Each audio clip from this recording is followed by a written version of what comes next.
Magandang gabi sa ating lahat. Mga Bosconians, congratulations at naimbita niyo ako para sa inyong alumni homecoming celebration, even if only through this video message.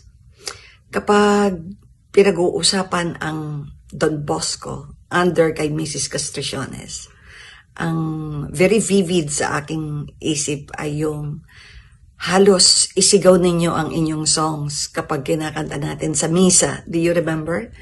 And He will raise you up on eagle's wings, bear you on the bread of dawn, make you to shine like the star, and hold you in the palm of His hands. Ganyan nga, mga Bosconians, keep shining. Naalala ko, nung nagtuturo pa kami sa inyo nila Mrs. Lansangan, we always want to instill in your hearts the values of integrity, compassion, perseverance. Sana ilabas nyo yan sa inyong mga fields of endeavor. I know you are at the peak of your profession, no? Your teacher is very old now.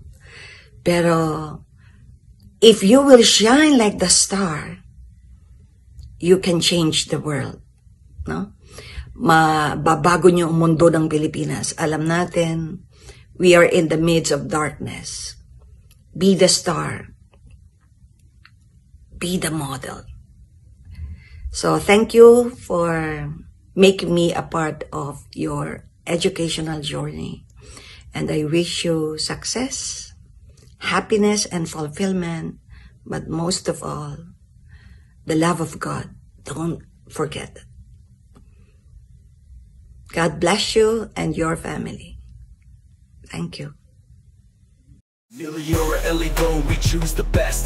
Hail Don Bosco, stand out from the rest. Alma mater, pride deep in our veins. Back to Busco.